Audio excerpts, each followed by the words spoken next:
welcome to section 16.1 vector fields.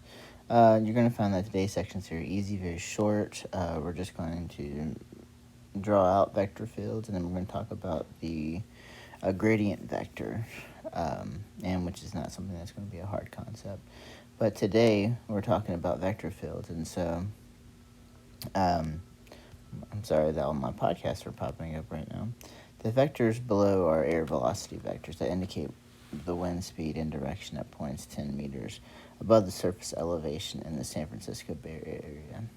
Associated with every point in the air, we can imagine a wind velocity vector. This is an example of a velocity vector field. So basically what a velocity vector field is that it's just a field full of vectors and it's on some plane. So here, when we have the wind velocity, it gives you how far above this plane is. It says 10 meters above the surface of elevation. So this is going to be a velocity, this is going to be a vector field. Oh, that's a velocity vector field, but it's going to be a vector field 10 meters above, so it's on a plane. So most of our vector fields are going to be on a plane, usually the XY plane, because it's really hard to draw out or show what a three-dimensional vector plane or vector field looks like.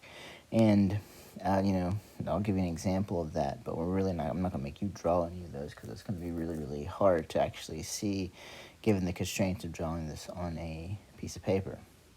So, definition, let D be a set in in R squared or a plane region. A vector field on R squared is a function f that assigns to each point x, y, and D a two-dimensional vector f of x, y.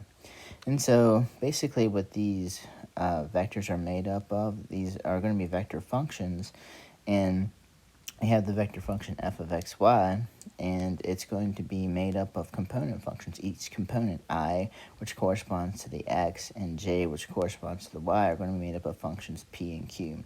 So therefore, that's why we have p and q. So our vector function is represented by pi plus qj, where p is going to give us, our direction for x, and q is going to give us our direction for j.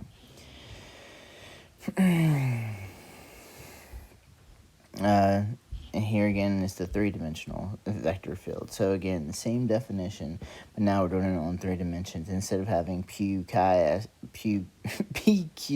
as component functions, you're going to have PQR, where R represents the component function of K, which represents, your direction in Z.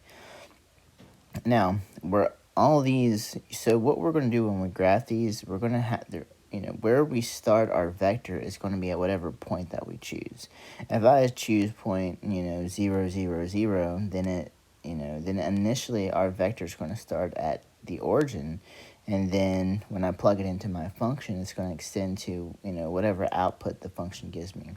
If I wanted to start at 1, 1, 1, then the initial starting point of my vector is going to be at 1, 1, 1, and then I go to the direction. Same thing with a two-dimensional vector fields or, on the vector field plane. All right, that does it about it for page 1. You're going to notice that the next 2 pages are going to be on paper. That's because something happened to my Apple Pen. It looks like it's going to work, but I'm putting it in rice right now, so you might understand what has happened.